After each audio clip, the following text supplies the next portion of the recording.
parti.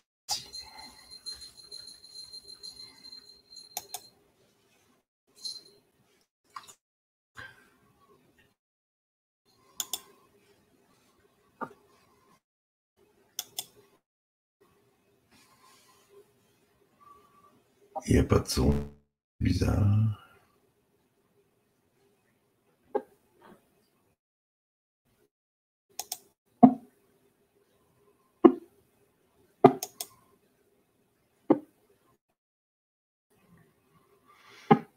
Ouais. YouTube, c'est génial. On recommence.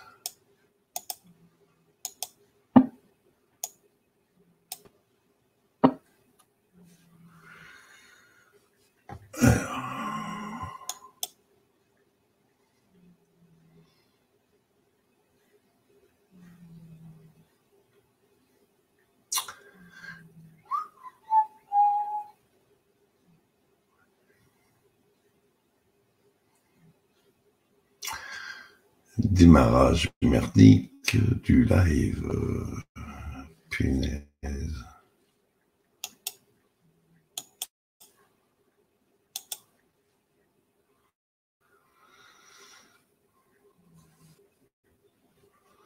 Bon, voilà.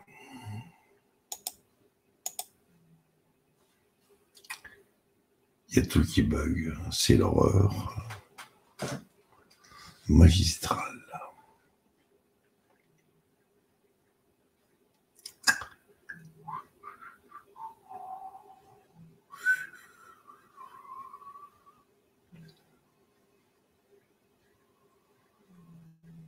Je ne sais pas pourquoi ça merde. Ça fait 2 minutes 07 que vous n'avez rien. Eh oui. Je vire YouTube. Ils me font chier. On va garder que la page stream. Et on met à 0. Bon, alors, est-ce qu'il y a du son? Y a-t-il du son? Sans son?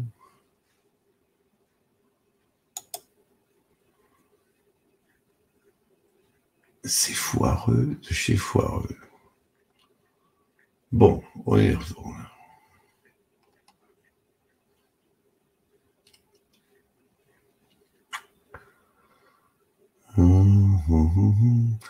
Bonsoir aux personnes qui viennent d'arriver. Je suis désolé, mais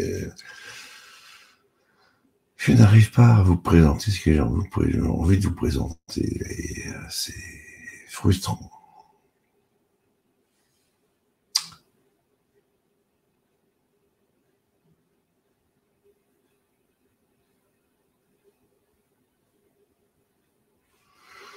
Bon, je fais un truc, j'arrête le partage, j'arrête la vidéo ici, et on va recommencer à 0 en espérant que ça fonctionne cette fois-ci.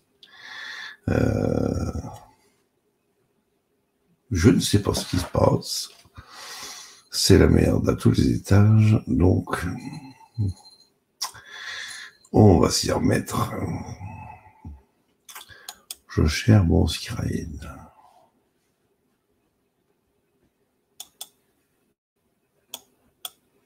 Je partage.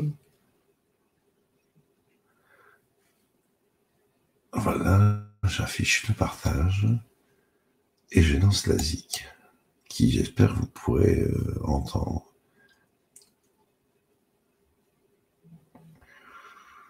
Moi, je n'entends strictement rien.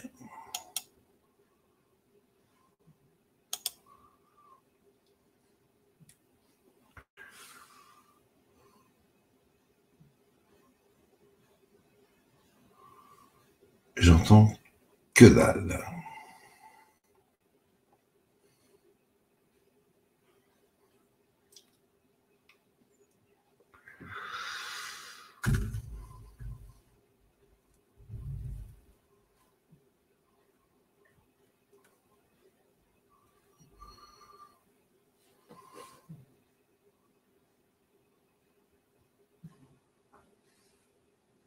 Ouh là là là là, qu'est-ce que c'est que ça? Bon, vous savez quoi?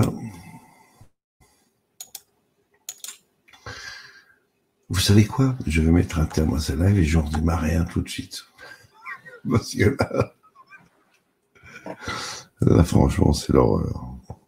À toutes.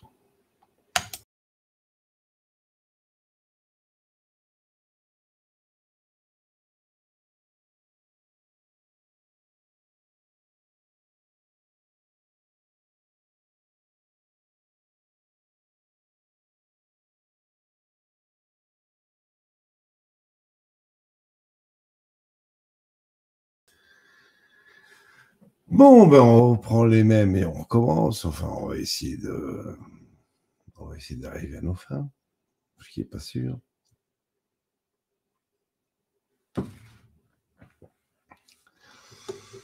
Ah oui, critiquer le nouvel ordre mondial, c'est chiant. Ça nous expose, mais bon, c'est le prix à payer.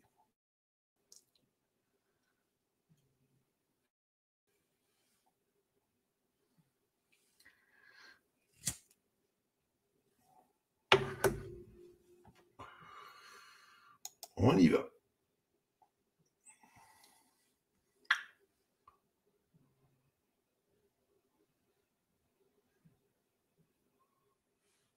Et il n'y a pas de son, il ne se passe rien, il n'y a rien qui bouge, c'est la merde. Punaise. Attendez, on fait un truc.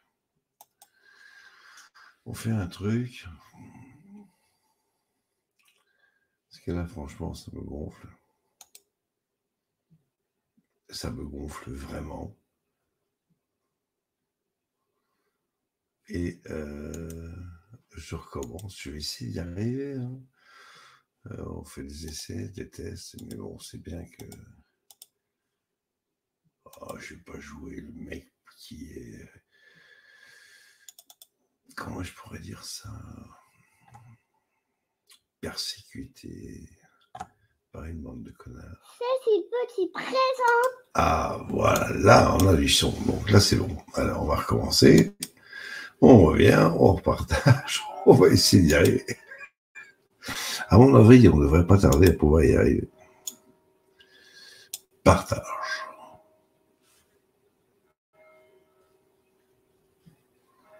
Partage, oui.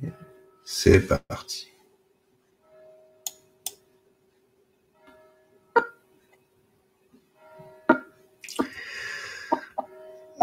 Ça rame. Ah, ça c'est mieux.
Et un petit coup de pub au passage. Merci Cécile pour ce magnifique cadeau qu'elle m'avait déjà offert il y a à peu près 1 an et qu'elle a rhabillé d'une magnifique façon. Et maintenant, on va passer au sujet du pourquoi on est là. Il faut que je refasse une petite manipulation, désolé. Je vous repartage mon écran avec une personne qui regarde, on s'en fout de toute façon. La vidéo est là et celles et ceux qui devront la voir la verront. Et je parle pas du département. Donc, nous sommes partis pour un live lecture de mon roman. Et comme le titre le définissait aussi bien. Et si je vous emmenais en voyage, tome 2, un mardi sous haute tension, chapitre 9.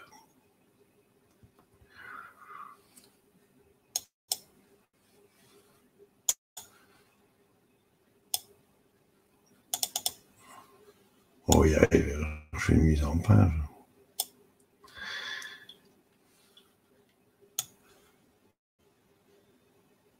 Il n'y a plus personne qui regarde, c'est pas grave. Donc, chapitre 9, et si on faisait enfin une petite pause? C'est encore et toujours la cohue qui règne au sein de l'atelier de couture, et en plus de tous ces commérages incessants, s'ajoute le tac infernal et frénétique des vieilles machines à coudre. Ou à coudre, si vous préférez. Quand soudain le chef Gérald fait sa réapparition, mais cette fois il a revêtu sa belle veste de cuisinier et porte sur la tête une jolie toque à l'ancienne. Malgré qu'il affiche un visage très sérieux, il a néanmoins l'œil qui pétille, voire polisson. Il pousse un chariot de cuisine sur lequel une grande nappe blanche a été déposée afin de cacher ce qu'il transportait. « Qui a faim ?» dit-il d'une voix forte et amicale à la fois. Et en moins d'1 seconde, c'est le silence complet, ou presque. Sistana est la plus rapide à répondre avec beaucoup d'enthousiasme. « Moi, chef, moi, je meurs de faim !» Ce qui fait rire tout le monde.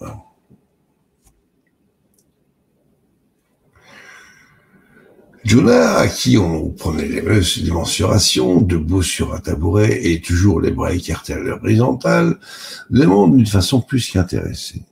« Et il y a quoi au menu, chef ?»« Pain surprise, répond-il, fièrement, et tout sourire.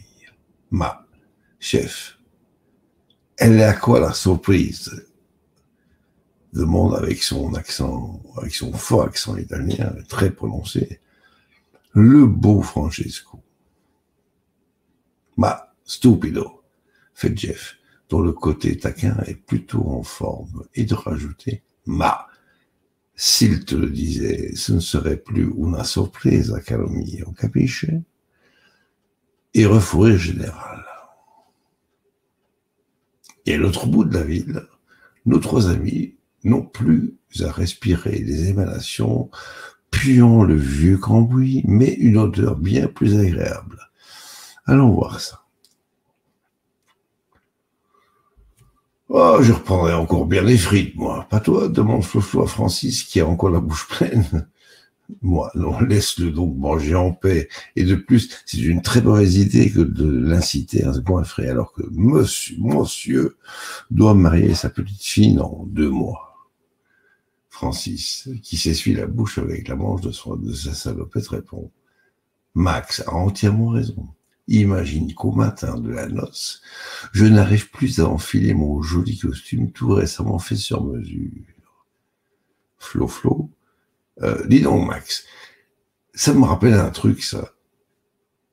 Ce n'est pas Dédé qui, le matin de son mariage, était venu sonner chez toi à la maison et en catastrophe parce qu'il n'arrivait plus à fermer les boutons de son pantalon, ni ceux de son gilet et de sa veste de costume. Moi. Tu t'en souviens, amiral? Qu'est-ce qu'on a ri quand on l'a vu arriver, le visage tout déconfit? Francis. Oui, il devait certainement avoir l'air de quelqu'un qui devait être vachement en merde. Non? Flo. Le pauvre, il avait l'air complètement paumé. Mais heureusement qu'à l'époque, Max et lui faisaient plus ou moins le même tour de taille.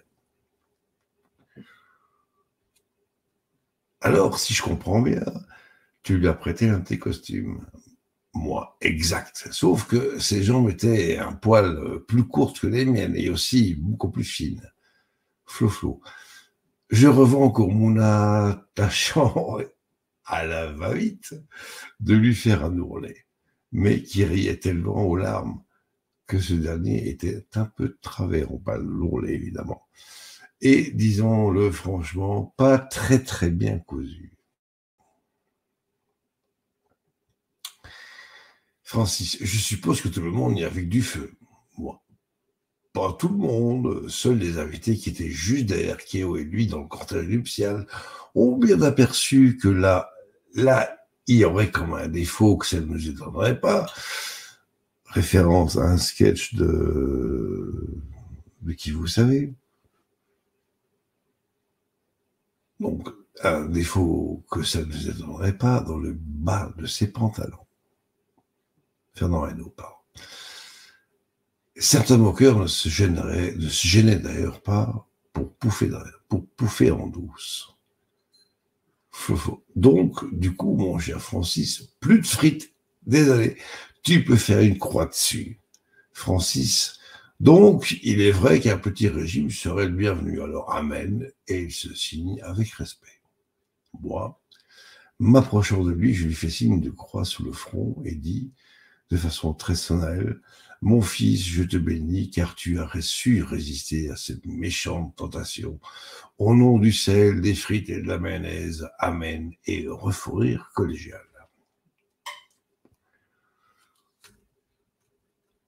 Et pendant ce temps, dans l'atelier de couture, l'atmosphère est à la franche rigolade. En effet, la pause du midi s'est transformée en séance de dégustation à l'aveugle. Et chacun et chacune y trouve son plaisir. Même l'équipe médicale et paramédicale, fraîchement entrée du Club Med, c'est-à-dire du CHU, s'est jointe à cette joute fort sympathique. Jugez plutôt. Je bois un coup.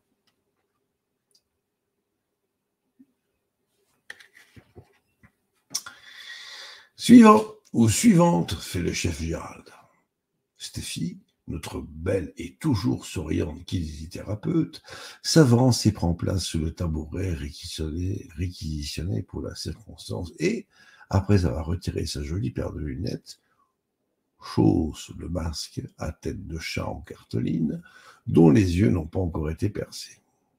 Et elle dit: « Je ne vois pas pourquoi je devrais mettre ce masque ridicule alors que je dis j'y vois que dalle sans lunettes. Tout le monde sait ça ici, non ? » « Tais-toi et ouvre la bouche, lui dit Mme Fleur avec son bel accent extrême oriental, presque inimitable.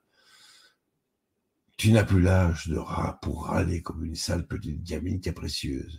Et elle lui enfonce une mini-tartine enfourrée dans la bouche, manquant d'étouffer cette dernière. D'où refourir général.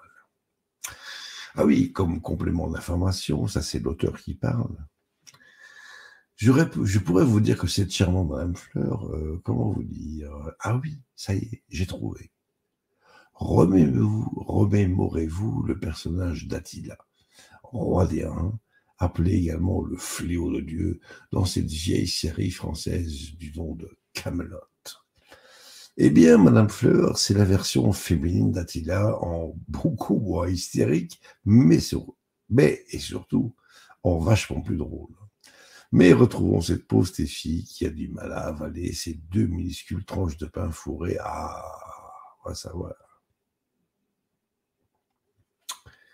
Sarah, la charmante infirmière en chef qui se tient devant ses filles, lui retire délicatement le masque et dit: « Bon, t'as deviné où tu donnes ta langue à ce pauvre masque ?»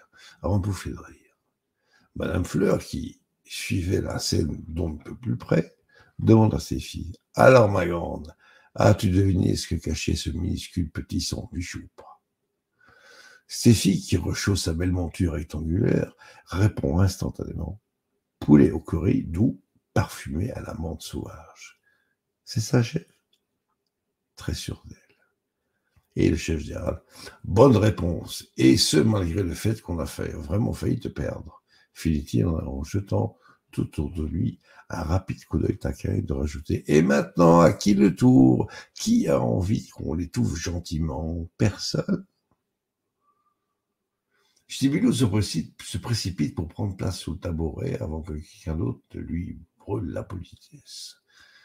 Et une fois assis et la vue masquée, il dit « Pas de machin truc avec des capres, s'il vous plaît. Je suis allergique aux capres et aux cornilles. » Trop tard! Flunchita lui a déjà enfoncé une mini tartine dans la bouche en accompagnant son geste d'un « Eh merde! Désolé vieux, fallait préciser ça avant. » Ce qui a pour effet immédiat de faire recracher le morceau par Stibidout, qui, très visiblement, est entré dans un état soudain de panique. D'ailleurs, il arrache le masque et le jette au sol avant de se précipiter à la toilette, histoire de se rincer abondamment le gosier à l'eau claire. Elle a eu beau essayer de le retenir, mais rien n'y a fait. Mais dis donc, Serette, fait Sistana d'un ton moqueur, c'est qui d'habitude disparaît toujours à toute vitesse vers ce bel endroit, hein? Ce qui provoque un nouveau fou rire général. Laissons cette gentille joute gustative se poursuivre, échangeons encore d'endroit, mais cette fois, restons à bord de notre magnifique paquebot, qu'est notre belle fondation. Je rebois un coup. Et je tousse un coup.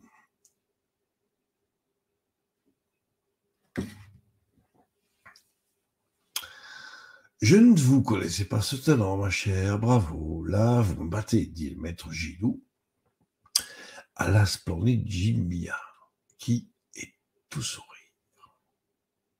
Puis elle rajoute, sur un ton blagueur, la cuisine, tout comme ce splendide moelleux aux pommes, a aussi eu droit à sa propre chorégraphie, n'est-il pas, chef? Et lui de répondre, tout à fait, très cher, un bon chef se doit, en plus d'être un bon pédagogue, un excellent chef d'orchestre, comme s'il dirigeait un corps de ballet. Tout doit être parfaitement exécuté au moment voulu, car le timing est plus qu'important, finit-il en imitant un petit rat d'opéra, faisant des pointes et en tournant sur lui-même. Quand tout à coup, comme surgit de nulle part, déboule telle une furie dans l'atelier du maître Gilou, l'équipe masculine de téléphonistes et de chauffeurs d'un jour. Incapable de résister aux bonnes senteurs qui planaient dans les airs, qui planaient dans toute la cour intérieure, nos 8 gaillards les ont pistés comme de vrais chiens de chasse. Je vous écris la scène du mieux que je peux. Maître Gilou. Eh oh les gars, c'est quoi cette invasion? Dit-il sourire en coin et faussement énervé. Rico, le nouveau venu dans l'équipe, répond avec empressement. Désolé, chef, si vous aviez fermé les fenêtres de votre jolie cuisine, on n'aurait pas pu être attiré par ces magnifiques odeurs de pommes à la cannelle. Allez, les gars, termine-t-il en se tournant vers ses camarades. Renato. Vrai, ce n'est pas du tout notre faute. Maxou, si seulement Tatou et Mike n'étaient pas descendus sans griller une petite, on n'aurait jamais pu deviner. Guido, je les entends déjà dire que fumer a du bon, n'est-ce pas, messieurs? Tatou et Mike répondent en chœur et en exagérant l'accent bruxellois. Non, peut-être, avant d'éclater de rire. Eric et Rémi, qui ont le nez au-dessus de la splendide tarte encore toute fumante, demandent d'une seule voix « On peut goûter, chef ?» Jimbia répond de ta voix « Pop, pop, pop, pop, pop. Pas de touche, messieurs. Faut d'abord que ce bel objet de convoitise refroidisse. » Pigé. Maître Gilou, pardon. Maître Gilou Elle a entièrement raison. Et pour info, ce petit bijou est destiné à quelqu'un d'autre. Lequel de ces messieurs voudrait se charger d'une petite livraison? Qui serait volontaire? Demande-t-il d'un air taquin. Tatou, qui est le plus prompt à réagir, dit avec son bel accent, « Ben moi, je vais y aller. Je dois le poser où ce colis, chef. » Maître Gilou, « Merci, mon gentil chum, de t'en charger. Dépose-le donc au comptoir d'entrée. » Donc, charmante hôtesse et steward l'attendent de pied ferme. Et surtout, ne le laisse pas tomber. Finit-il de dire à ce dernier, qui s'étant saisi de deux maniques, disparaît déjà avec la jolie tarte vers le couloir est. Dans la foulée, Jim Bia poursuit posément en adoptant une posture très masculine. Les mecs, vous en voulez de cette tarte? Alors, vous allez la faire vous-même, et pas que. Maître Gilou, exactement, ma chère. L'atelier de couture tourne à plein régime depuis très tôt ce matin, et elles et ils ont besoin de carburant pour tenir le rythme. Renato, vrai, allez, on se met au boulot, les gars. Jim Bia, d'un air faussement sombre, poursuit. Très cher maître Gilou, me permettez-vous de diriger la manœuvre? Et ce dernier, désignant des deux bras les tables de travail, lui répond sur le même ton, vous êtes ici chez vous. Jim Bia, merci chef, répond-elle, et du doigt, les désignant tour à tour, ajoute Eric, Rico, Rémi et Renato à l'épluchage, puis au découpage des pommes. Guido, Maxou et Mike, lavage, essuyage et embeurrage des boules à gâteau. Maître Gilou rajoute avec empressement, et moi, si vous n'y voyez aucun inconvénient, je m'occuperai des œufs. Jim Bia rajoute, merci chef, je me charge des parfums, puis frappant dans ses mains. Allez, zou, c'est parti. Fin de la lecture de ce chapitre, et je vous dis à une prochaine. Merci d'avoir écouté, merci d'avoir été là. Bonne soirée. Fin de live.